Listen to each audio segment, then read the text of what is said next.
Nagaan keenya sinaa ga'u jenna daawwattoota hordoftoota keenya ONN magaalaa Finfinneerraa guyyaa har'aa kamisa akka dhiyaatu qophii keenya irraa qabannee dhiyaanneerra. Akkuma beektan immoo qophiin keenya guyyaa kamisaa akka dhiyaatu keessaa tokko gaaddisa dimokiraasiiti. Kanarraa ana waliin turu waayila koo Baayiluu Naccooti. Kanaasofnu waa'ee geedoo beenyaa lataa jedha. Nuyi deebina. Waliin tura.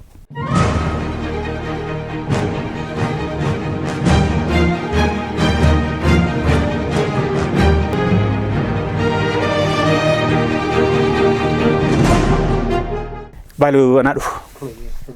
Geedoo beenyaa lataa jechuun maal jechuudha? Qophii keenya geedoo beenyaa lataa har'a jedhamu keessatti egaa lixa Oromiyaa godina Horroo Guduruu Wallaggaa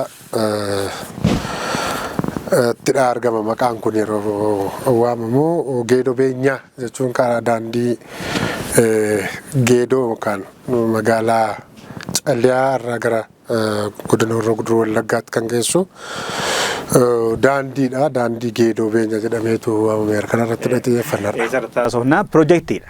Piroojeektii karaa ijaaruu, karaa tolchuu kan godinoota Oromiyaa gama dhihaa jiran godina Shawaa dhihaa fi godina Horroo Guduruu Wallaggaa wal quunnamsiisa jedhamee bara dheeraa jalqabamee gaaffii waggaa 95 fixe hanga irraatti otoo deebi'iin argatiin kan jiru irratti xiyyeeffannee haasofna jechuudha Baalu.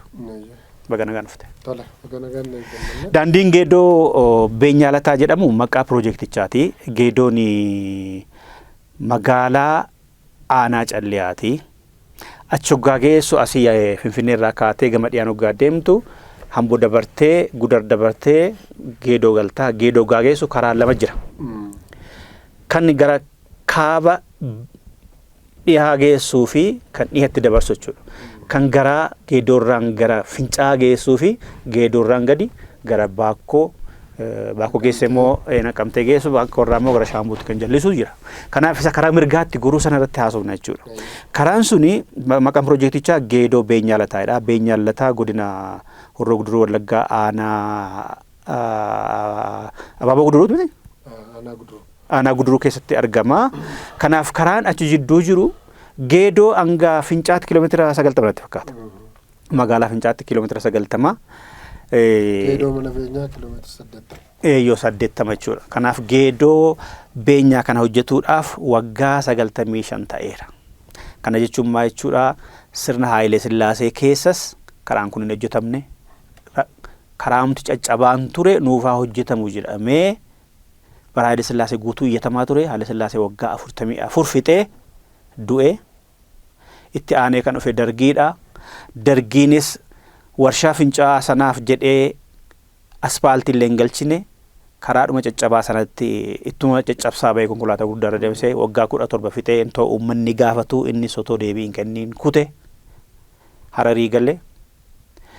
Erga Dargiin kufee immoo warri isa ari'an Ihaadigiin fa'aa dhufanii waggaa 27 guutuu sukkaaraa fi beeyladaa fi midhaanii fi oomishaalee adda addaa godinni Horroo Guduruu Wallaggaa qabu achiin fe'ee guuruutiin ala ibsaa achiin nonni godhuutiin ala gaaffii uummataa kan daandiin sun caccabee namni karaa ajjeefamu karaa itti mana yaalaa ga'uu dadhabu karaan fokkisaan sun nuufaa hojjetamu jedhamee otoo iyyatanii warri Opiidiyoo bara sanaas Ihaadigiin bara sanaas walumaa galatti mootummaan waggaa 27 bulche deebii otoo hin kenniin isaanis kutanii qeerroodhaan. Itti aanee kan dhufe waggaa 7 kan fixe paartiin badhaadhinaas hamma yoonaa karaa sanaaf gurraa xiyyeeffannoo kennuu didee maqaadhaan bara duriis bara Dargiis bara Wayyaanees bara Biltsiginnaas piroojeektiin numa qabama karaan sun waggaadhaan hin hojjetamaa jedha. Hojjetamee isaatti hiiqatti hin argamu. Keessattuu godina Shawaa dhiyaa Calliyaa keessatti ganni arfaasaatii kaasee hanga birraan bari'uutti uummanni godina Horroo Guduruu Wallaggaa keessattuu aanaa Jimmaa Raaree, aanaa Abaaboo Guduruu, aanaa Guduruu, aanaa Abbayyii Coomman achirraan kan fayyadaman keessas immoo gaafii inni karaa Baakkoollee yoo cite Shaambufaarraallee warra dhufanii fayyadaman jiru karaa sanatti. Kun hunduu rakkoo guddaa keessa otoo jiranii ammallee xiyyeeffannaan arganne baay'ee. Maayetta?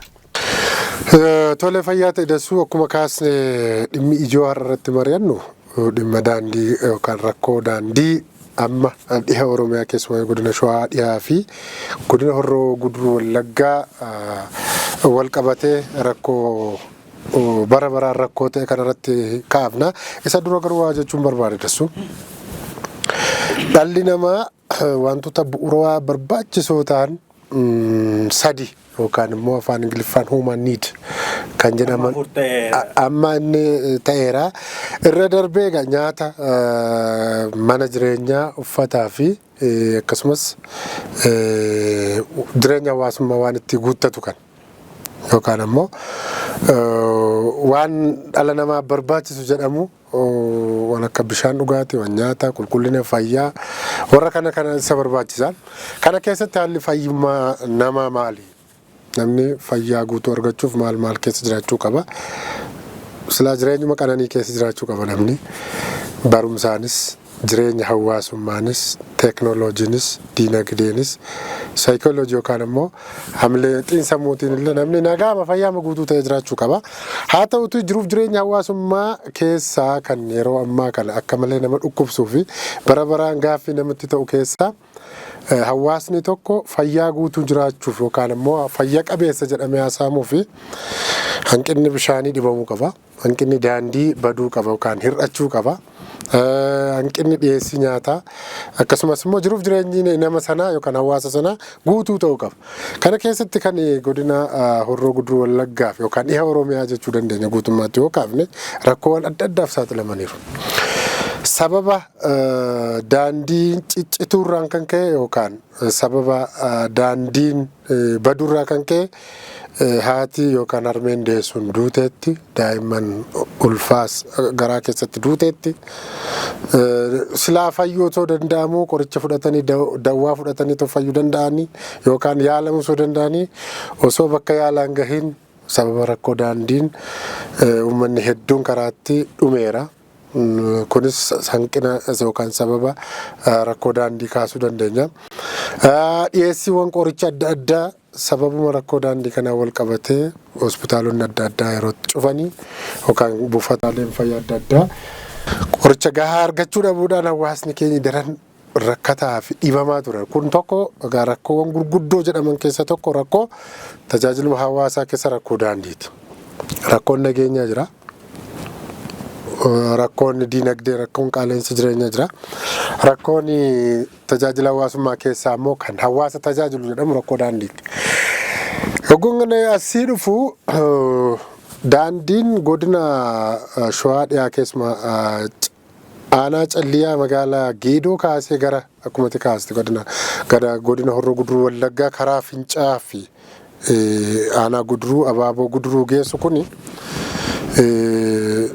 umrii manutti dhalanne amma jirru kanatti takkaan daandii sirraa ta'e argee hin beeku dhagayees yeroo gaaffiin sun inuma ka'a gaaffiin ka'uu numa dhageenya waadaa galamuu numa dhaga'ama garuu sababa daandii ciccitu yookaan immoo daandiin dhibamuurraa kan ka'e lubbuun hawaasa keenya yeroo karaatti hafaa jira. Dhiyeenyuma kana torban kana keessa dassu waasii yaadachiisuun barbaada. Torbanuma kana keessa sababa rakkoo daandii ciccitaa wal qabatee akkasumas sababa rakkoo nageenyaa wal qabatee godina Shawaa dhiyaa aanaa Calliyaa Geedoorraa osoo hin gahin konkolaachiftoonni aanaa Guduruurraa ka'anii osoo Geedoo hin gahin bakka Gooban jedhamu tokkotti sa'aatii 3tti ganama keessa sa'aatii 3tti konkolaachiftoonni kan dargaggoota Boora Abdii Booruuti jedhaman. Sanuu mana namaa galanii gargaaraa ta'anii hojjetanii konkolaataa ofii bitatanii yeroo humna shiftootaan ajjeefamantu jira. Sanuu sababa rakkoo sababa tokko sababa rakkoo nageenyaa naannoo sanatti jiruun lammaffaa guyyaatiin osoo galuu qabu fakkeenyaaf sa'aatii kiiloomeetira 80 aanaa Guduruu fi kan aanaa Calliyaa gidduu daandiin sun Kiiloomeetira 80 jechuun yaadame adeemsa sa'aatii 4 ol deeman isaan. Sa'aatii yoo xiqqaate silaa daandiin bareeda ta'e daqiiqaa 30 yookaan 40 keessatti gahuu malu turan. Garuu sa'aatii 3 guyyaa waaree ganama barii sa'aatii 3tti humnoota shiftaatiin ajjeefaman. Kuni bu'aa maaliiti? Bu'aa ciccituu daandiin naannoo sanatti mudateen dargaggoonni keenya ol adeemuun humnoota hidhataniin ukkaanfamanii ajjeefama. Kaan ammoo qarshii fidaa jedhamanii kan hin qabne kan qarshii isaan gaafataman arganii hin beeknellee gaafatamanii yeroo itti dirqisiifamanii rakkoof saaxilamantu jira. Kanaaf rakkoon daandii kuni yoomii kaasee eegalee jenne yoo kaafnetti kaaste irra deebiin barbaadu. Kan si dhibu sirnoonni bulchan biyya kana yookaan sirnoonni biyya kana bulchaa dhufan warra ammatti kaastu hundumtu rakkoo sana gadi jabeenyaan beeku, gadi fageenyaan beeku. Waadaa faa galu, dhiifama faa gaafatu. Yaadi madda rakkoo beeku. Baajanni guddaa qarshii biyya kana biiliyoona hedduutti dhangalaasanii ni finnadhanii kiiloomeetira 80 kan hin goone yaadi. Amma kan bara 2004 akka biyya kanaatti abbaan taayitaa daandiiwwan Itoophiyaa kan yeroo sana birrii miiliyoona 400 fi miiliyoona 60 daandiin asfaaltii geedoo mana beenyaa yeroo gabaabduu keessatti dhuma. Kanaaf baajanni gadhiifameera. Yaadi yeroo sana yaadime miiliyoona 400 fi miiliyoona 60. Isa nyunyuuf kan beektaa piroojeektii Yemeniif kennanii kaampaanii Yemenii tokko. Waan siraajuu qarshii gurguddaan uummatarraa funaanamee kiisa hiyyeessaa keessaa funaanamee adiif kennama. Chaayinaanis fudhatteetti. Chaayinaan iyyuu hojjetti jedhamame. Amma Yemenii nufi iyyuu karaan qabduu fi Armeeniyaa tokkoofis kennaniiru. Warra Armeenii tokkoofis bara dargii keessadhanii warra Armeeniyootaafis kennaniiru. Yoo xiqqaate bileensi birrii qarshii biiliyoona hedduutu waggaa 95 kana keessatti dhangala'eera. Lammataa mudas waan si dinqisiisu waan tumti si gubu amma ammaatti akka carraa ta'e ani ganda dhaloota sanaati akka carraa ta'e naannoo sana.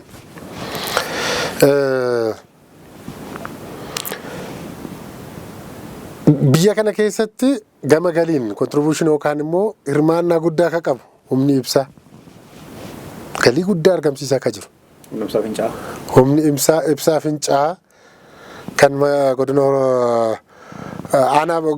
Horroo Guduruu Wallaggaa aanaa Abbaay Coommanii keessatti kan argamu magaalaa fincaa'aa keessa kan jiru. Saalixni guddaa jedhama akka lixa Oromiyaatti keessumaa oomisha saalixaatiin godina Horroo Guduruu Wallaggaa aanaan Abaaboo Guduruu naannoo gammoojjii sun akka malee saalixa oomisha. Nuugiin oomishaaleen qonnaa gurguddoo jedhaman qotee bulaan beelladoon. Ibsaan hidhaan nashee. Hidhaan nashee. Sukkaarri warshaa sukkaara fincaa'aa fudhachuu dandeessu. Kalma sanarra jiru bara. Yoo xiqqaate warshaa sukkaara fincaa'aa keessa hojjettoonni gara 6,000 oltu jira. Hojjetaa dhaabbataa. Hojjetaan dhaabbataa sanarraa kan daandii, kan ibsaa, kan maarree jedhame ciccita. Barma baraan irraa ciccita. Kana maatiin keessa jiru kuma qabna waan ta'eef. Qotee bultoonni naannoo keenya jiran yookaan ganda sana jiranii karaa amma irratti haasofnu kanaaf yoo xiqqaate kana ni beeku. Baran kutaa 11 fi 12 baradhu qarshii 17 irraa fuudhaa turan qotee bulaarra.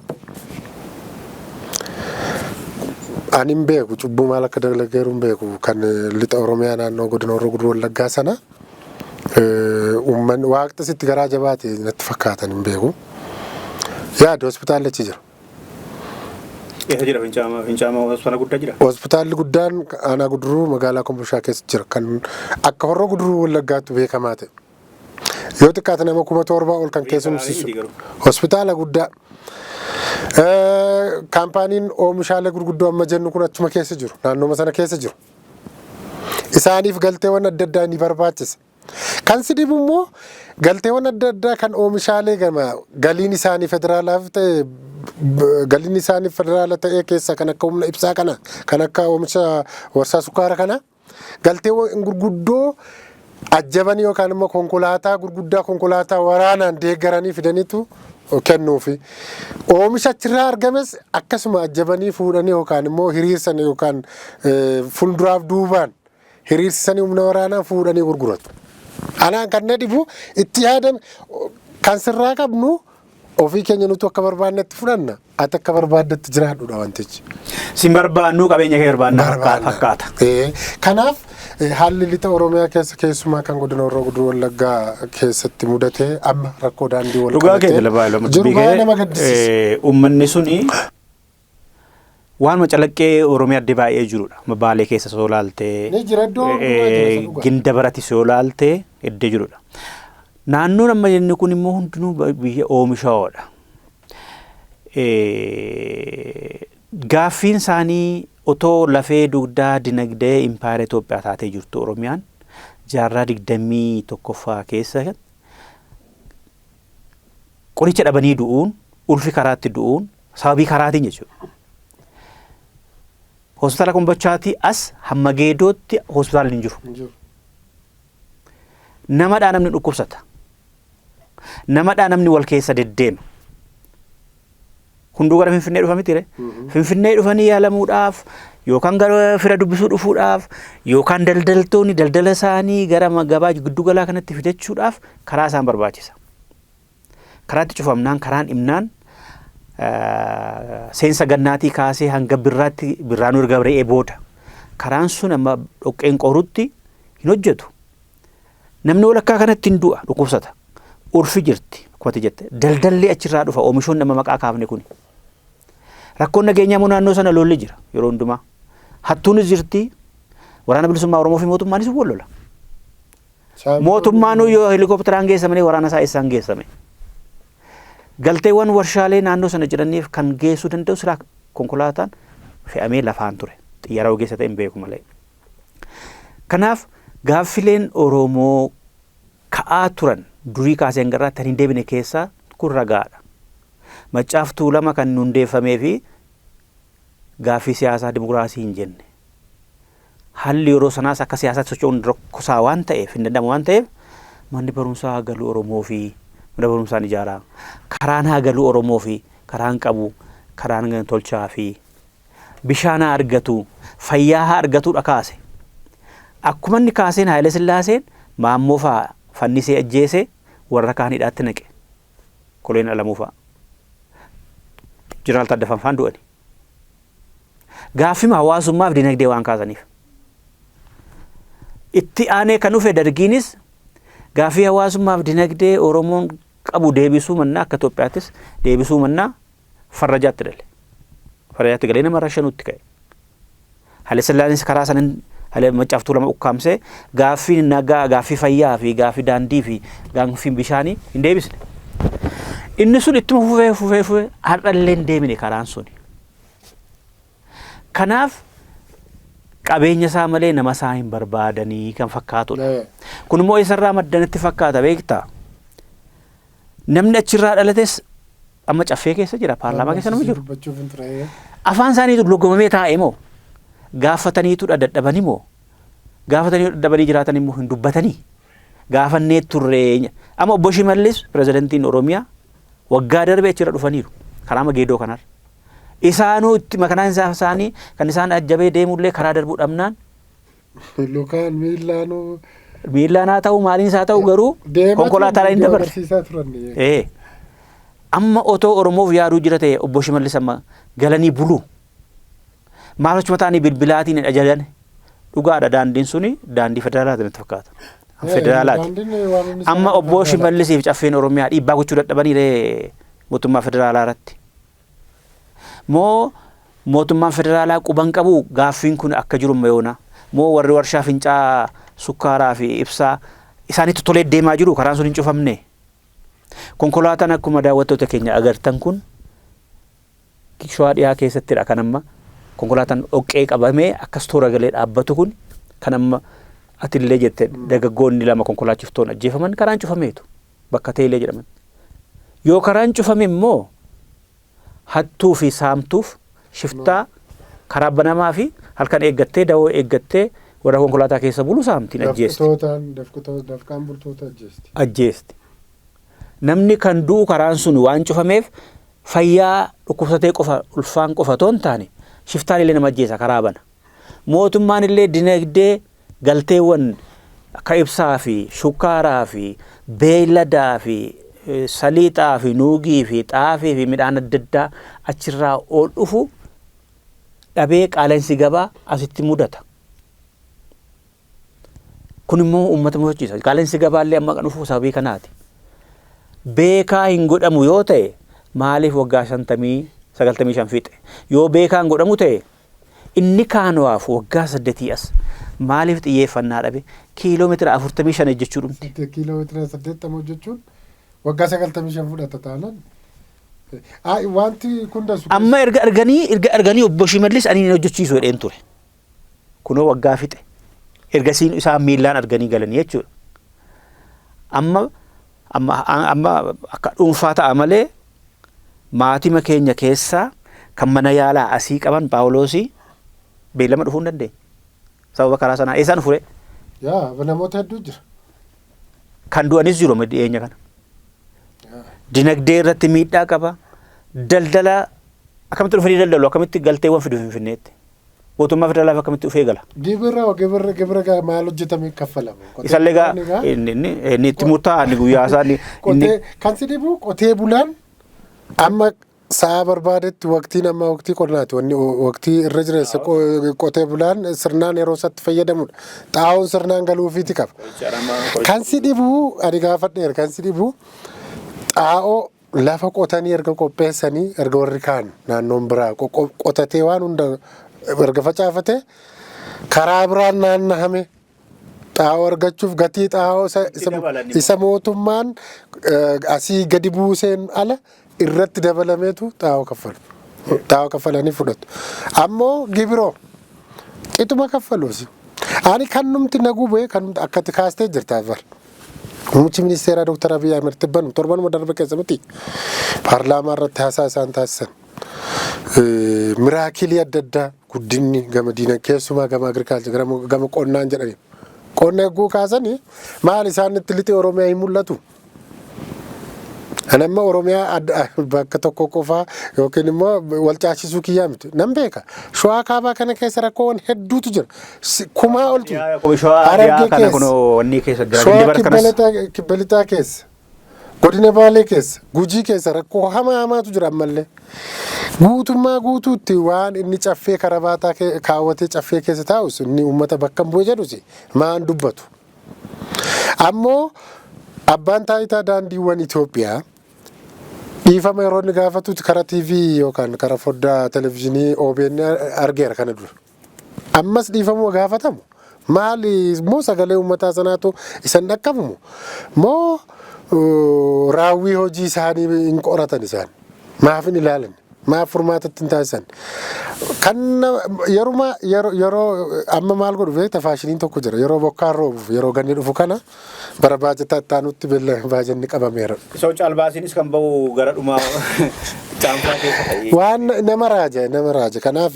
Hamma dhugaasaa soba isaan beeku haasaa kana wal fakkaatuun dhiya Oromiyaa kanarratti maaliif daandiin hin galu buufanni xiyyaaraa maaf hin hojjetamu jedhamee mallas gaafatamnaani. Hambufaatti daandii fi buufata xiyyaaraa jedhee abaa'uudhaaf hin hojjedhaa jedhee jedhama dhugaasaa soba isaan beeku. Kun waan hawaasa keessa jirudha. Dubbichi kanaa fakkaatu amma hin beekanii akka hin jenneef akkuma dura jedhee pirezidantiin Oromiyaa arganiitu galanii maaliif yoo xinnaate ammumallee kiiloomeetira amma geedootii amma waayyuutti kiiloomeetira 45 bara. Ishuma kana maaf hojjechuu dadhabama. Kanaaf wantichi ani akkan huban akka natti fakkaatutti akkuma dura jedhedha.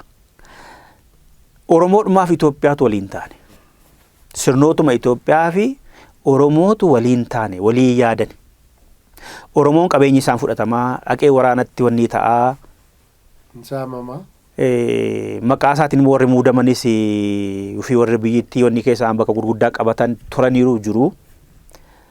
Garuu sirna sanatu yoo dhoowwa ta'e malee namoonni Oromoo ta'anii aangoo qabatanii amma eenyuun himatuu hin danda'u mootummaan amma jiru kun duratti humna hin qabu OPDOdhaa ergamtuun turee jedhu miti. Ammoo sirnichumatu yoo dhorkaadha ta'e malee silaa uummanni akkuma jedhame jaarraa 21ffaa keessatti namni teknooloojii fi buluutuuziin alaanaa fi rookeettii fi teknooloojii adda addaa kanaatiin addunyaa irratti dorgomaa jira. Namni lafa dhiisee samii irratti jireenyaaf bakka qopheeffataa jira. Uummanni keenya bar qoricha dhabee marfee fudhachuudhaaf akkatti dhufee bitatu dhabee karaatti inni waa qabummoo gurgurachuu dadhabee namni wal keessa deemuu dadhabee mootummaan illee garii daldalarraa kan argatu dinagdee isaa guddifachuu danda'u kan dhabsiisu nageenya rakkoon nageenya jiruuf illee dafee akka naannoo sana hin qaqqabne kan godhu faluu dadhabee gaa uummanni amma rakkatu waa'ee karaa kiiloomeetira 45-90 irratti haasofnu silaa qa'anidha. Kanaaf anaan sababni isaa Itoophiyaa kun piroojeektiin ijaarsi Itoophiyaan akka nama hundaaf taatutti hin jalqabamne. Kanaaf ijaarsi ishee hin xumuramne. Piroojeektii xumurame miti. Piroojeektii xumuruudhaaf isheenis silaa uummata hundumaaf qixxeetti yaaduu qabdi. Uummannis Itoophiyaa kooti jedhee fudhachuu qaba ture. Isheen wanta nama hundumaa qixxeetti ilaalleef saba hundumaa uummata hundumaa rakkoo dhageessu hundumaa deebiin kennitu waan ta'eef uummannis itti dallana. Fincilatu ka'a. Fincilli sun yoo ka'e immoo ittiin anjiilsaa uummata akkasina godhu kanaaf karaa fi asfaaltii galchaan ibsaa galchaa fakkaata. Kanaaf rakkinni piroojeektii Itoophiyaa jedhamtu sana xumuramuu dadhabuudha. Isa immoo xumuruu kan danda'u silaa mootummaa ture. Mootummaan walii galtee warra kutaa hawaasaa adda addaa warra siyaasaa adda addaa faana ta'anii mari'atanii akkam ta'an akka ta'anii dhaban turan silaa. Malee waan xinnoo kanarratti jechuun hojiin isaa tootti yaadamee waan xiqqoodha bara hojjetamuu danda'u. Balaan isaa immoo kunoo guddaa otoo deebii dhabee waggaa 95 fixe. Akkuma bara Haayile Sillaasee amma Minilik dhukkubsatee du'e. Kan Minilik bakka bu'ee Iyyaasuu kan ajjeese Haayile Sillaasee gaafa Ixaalii baqatu fiicheerraa manidhaatii baasee ajjeesee deeme. Isa nugusa gootii Ixaaliin jedhee. Kan isa aangoo bu'e bakka bu'e gama Minilik dhukkubsatee du'e Iyyaasuun ajjeefamee kan Iyyaasuu bakka buute immoo silaa wannidha. Fonqolchaan wannidhaan bakka buute eenyu isheen Zawdituudha. Zawditurra immoo aangoo Shiraan fudhate Haayile Sillaaseen. Haayile Sillaaseen aangoo Shiraan fudhatee Iyyaasuu immoo ajjeesee biyyaa baqatee bahee inni immoo ofiisaa gaafa aangoo gadhiisu ukkaanfamee ajjeefamee Mangistuun immoo Wayyaaneedhaan baqatee biyyaa ba'amee Wayyaaneen immoo qeerroodhaan fi qabsoo Oromoo fi warra kaaniin ari'amee akka hin taane ta'ee inni isa bakka bu'ee jiru immoo badhaadhinaadha. Amma isaan kun dabareedhaan waggaa jiran gaaffii ishee xiqqoo kanaaf immoo deebisne amma yoonaatti. Kanaaf mootummaamti dhufaa darbaa kun gaaffii jedhamtuuf Finfinnee bareechisuun baay'ee bareedaadha. Magaalaa gurguddoo bareechisuun baay'ee bareedaadha. Ani amma waan tan deeggaruu irra deebisee dubbadheera mootummaa kana. Waa'ee masaraa haaraa ijaaruu nan deeggaran. Waa'ee koriidarii magaalaa nan deeggaran. Biqiltuu dhaabuu kana sirriitti nan deeggara. Waa'ee magaalaa Shaggarillee. Isa asii calaqqisuu godhamu kana maal ta'a baadiyyaa jiruufis xiyyeeffannaan kenname. Isa gochuu kan dhorku yoo sirna ta'uu baate malee amma Oromootoo Oromiyaa bulchaa jira. Dhiibbaa gochuu dadhabee federaala irratti. Federaala irra Oromootatu jira. Kun warra kaanii faana maaf baajinni qabamee fi akkuma koriidariin iddoo kaanii hordoffii guddaa qabu. Namuma cimaa tokko karaa sana gurbamaaf hin hojjechiifne jedhanii maaliif wanni hin goone? Ani sirnichumadha. Sirnichumatu otoo sirnicha miti ta'ee mudasu. Qarshii miliyoona 50 garee kubbaa miillaa warra Amaaraaf kennuurramu qarshii miliyoona 50 qaba hoodha jedhee mootummaamti gaafatuma mataa isaa fudhate Daandii kana miliyoona 50 maalu. Maal daandiin baadiyyaa Oromiyaa jira miti amma Obbo Shimallis otoo ooganii daandii baadiyyaa Oromiyaatiin dhaqaatii karaa ishee jedhamte kana ishee geedoo jallaa kana. Tiiktookaraa fi maarree mana diggisiitti qarshii miliyoonni dhibbi hedduu kadhumu maal taasisu hawaasaaf godhan yoo dhuguma yaadamate. Maal mana barumsaa miliyoona 30 miti ani isaanii Tigraay keessatti Oppiidoo naqee jaare. Kunoo manni barumsaa dhiis rakkinaan qabu. Maal qarshii miliyoona 50 kunoo kilaba kubbaa miilaa Faasiliif hin kennine Obbo Shimallis Abdiisaa. Hin kennine dhaqanii Obbo Shimallis pirezidaantiin Oromiyaa dhaqanii bagamoota jedhanii miliyoona 50 laataniifi bar. Laachuun isaanii badaan qabu rakkinaan qabu garuu asii uummanni too beelaa. Isa calliyaa kana karaa calliyaa kana uummanni karaatti du'u ulfi karaatti irraa bahu haatii fi mucaan du'an dhukkubsatee namni qoricha dhabu. Lafee diinagdeen Oromoo achi laamshu qonni Oromoo achi manca'u qonni qotee bulaa jiruuf jireenyi qotee bulaa. Hamma badu isaaf otoo suphanii waa tokko too godhanii naatoo qabaachuutu namarra jiraata. Kanaaf tarii akkumatti jette yaada kennan deeggara sirnichumatu sirna Oromoo faana wal faana deemu natti hin fakkaatu. Wadiin jiraatu. Kanaaf akka falaatti maal ta'uu qabaadha kan jennu daawwattoota keenya akka Oromoottis waan nuti jennu rakkoon Oromoo irra hin gahiin ammallee boorillee. Akka hawwii keenya akka fedhii keenyaatti uummanni biyya kanaa uummanni hundumtuu rakkinaa fi hiyyummaa hin argin jenna. Hiyyummaaf rakkina kana keessaa ba'uuf immoo hunduu jaalalaaf tokkummaa wal qabatee waliif yaadu. Gaafataman irra jira gaafatamatu sarra jira. Bakkuma gaafatama keenyaa irratti waan gaarii waliif gochuu waan gaarii gochuudha. Irra darbee immoo qaamoleen dhimmi kan ilaallatu. Bor gaafatama seenaa jalaa hin ba'ani. Maaliif akkuma inni jedheera obboleessi kiyya waayilli kiyya Dassuun maal jedhee eenyutti himanname bara kana bara Oromootu aangoo qabaa waggaa 150 hacuucamnee waggaa kana booda jennee dhaadanna waltajjii irratti lafarratti agarsiisnu taana maali bu'aansa. Kanaaf dabballee mootummaa bakkoota adda addaa jiran qondaalli mootummaa dhaabbileen dhimma kanarratti xiyyeeffatanii hojjetan. Akkasumas immoo hawaasnis hubannoo gahaa akka argatuuf mootummaan dirqama itti kenname bahachuutu irra jira. Hawaasni Oromoon bar mootummaa qofa miti. Oromoon sooressa adda addaa qaba. Ilmaan isaa guutuu addunyaa kanarra faca'ee jira. Isaan manaafatti kiiloomeetira 50 jennee as kaafnu kana dhuguma quuqamni tokko namaaf dhagahamnaan akkumatti jette namni tokko gahaadha sana kabar gochuufi. Kanaaf rakkoo kanaaf falaka ta'u mootummaan dafee hatattamaan xiyyeeffannootti kennu. Waqtii gannaa yookaan immoo waqtii roobni roobu qofa jennee nuti sidhiituu turre yookaan immoo mootummaanis fala gara fuulduraatti kaa'urra ammuma tarkaanfii fudhatee waan sana sirreessuutu irra jiraadha. Kun immoo dirqama mootummaatis. Mootummaatu immoo dirqamattis qaba. Sila hawaasni naannaa sana qabaate mootummaan komatu sila qabaate rakkoo namni sun kiiloomeetira hedduu namni lukaan deemee hin gorra'amu. Albee fi yookaan immoo rasaasa qawweef hin saaxilamu. Kanaafuu mootummaan nageenya naannoo sanaa eegsisuu irratti dirqama qaba.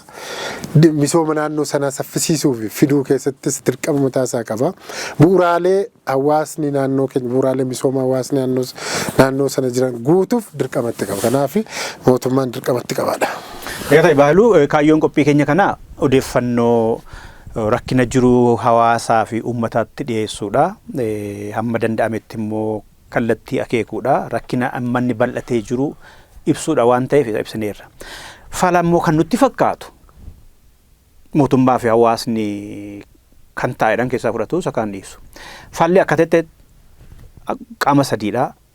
Tokkotu tuuteetta mootummaa harka jira. Inni guddaan xiyyeeffannaa kennu baajeta ramaduu uummata bobbaasuu teknooloojii meeshaa hundumaa bobbaasanii fala kennuu hin danda'ama. Amma ganna kanallee. Kanaaf kan falatti ta'uu danda'u tokko mootummaadha. Lammataan abbootii qabeenyaati fi hayyoota. Abbootiin qabeenyaa biyya keessa isaa jiraatan biyya alaa bakka biraa isaa jiraatanii naannoo sanatti kan dhalatan karaa sanatti warri fayyadaman warri hin fayyadamnellee namummaadhaan Oromiyaadha lafni sun jedhanii lammii kota achirratti miidhamaa jira jedhanii warri yaadanis dhalataa naannoo sanaas haa ta'ani, hayyoonni naannoo sanaa bahanis haa ta'ani, warri qabeenya horanis haa ta'ani, uummanni bal'aan qooda guddaa qaba karaa sana hojjechiisuu keessatti. Warri injiinarootaa beekumsa isaanii, warri abbootii qabeenyaa meeshaa fi maallaqa, mootummaan ogeessota meeshaa, konkolaatota, simmintoo waan adda addaa kan waliin gumaachanii mootummaa faana ta'anii kan fala kennuu kan danda'anidha. Inni sadaffaan uummatadha. Uummannis akka karaan sun hojjetamuuf waan danda'amu irraa eegamu bahuu qaba. Inni guddaan garuu uummata, mootummaa fi hawaasa jedha miti. Jechuun uummata, abbootii qabeenyaa fi hayyoota, hawaasa jedha qaama sadan kun. Addatti immoo warra achii bakka buunee dhuune jettanii paarlaamaa fi caffee Oromiyaa keessa teessanii mee warra isin faana ta'an Oromoota gaggaarii kan rakkina hawaasummaa, dinagdee, siyaasaa, nageenya naannoo isaanii harka baasanii dubbatatan kettuu ka godinoota Arsiirraa bakka bu'an, godinoota Gujiirraa kan bakka bu'an, Jimmas Harargeerraa bakka bu'an irraa mee baradhaa callistanii hin taa'ina. Uummata bakka buunee jettu miti gaafadhaa harka baasaati. Amma boqonnaa afoo galtu asuma Finfinnee keessa teessu moo gara godina Shawaa kibba, godina Shawaa dhiyaa fi Horroo Guduruu kana deemtu? Yoo hin deemne maaliin deemtu? Xiyyaaraan deema kan jenne xiyyaara naannoo sanaa buufata xiyyaaraan qabu. Konkolaatumaan deemtu miti ree? Eessaan deemtu karaan cufame? Waggaa 95 ta'e karaan sun irgaafatamuu jalqabe. Wagguma 7 kana keessatti illee xiyyeeffannaan arganne achi keessaa qooda qabdu. Callisuunis badii keessaa harka qabaachuudha natti fakkaata. Callisuun, arganii callisuun, beekaa callisuun qaamuu rakkoo sanaati.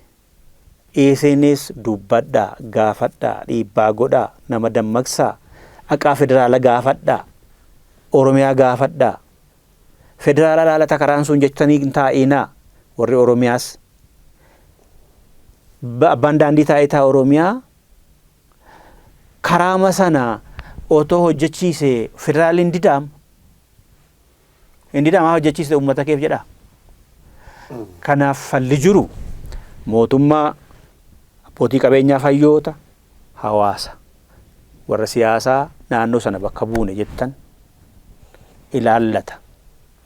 Qophiin keenya irraa xiyyeeffannaa kenninee uummanni baree mootummaanis rakkinni jiru maal akka fakkaatu keessattuu kan federaalaa. Tarii federaalli badaawaniin ta'uu ta'anni warri immoo sadarkaa murteessaa irra jiran. Kan Oromiyaa ni beekan. Maaliif obbo Shimallis qaamaan irra deemanii konkolaataatiin darbuu dadhabanii lafoo deemanii argani. Kanaafi yaadachiisuudhaaf fala akeekuudhaaf rakkinichi hammam bal'aa akka ta'ee fi hammam akka ture agarsiisuudhaaf daawwattoota hordoftoota keenya egaa qophiin keenya irraa kan fakkaata ture kan jennu waan qopheesse dhiyeessuun dasuu dulaatti waa'illee nafaana ture immoo Baayiluun Achooti sagantaa kana kan waraabee editii godhe immoo Habtaamuu Birraa ture. Qophii keenya waa warraa waawwattaniitu jenneerra warri fallis ilaalatu immoo fala kennaa imaanaaf dhaamsa keenya xumuraatii torbee walitti deebina nagaatti jenneerra.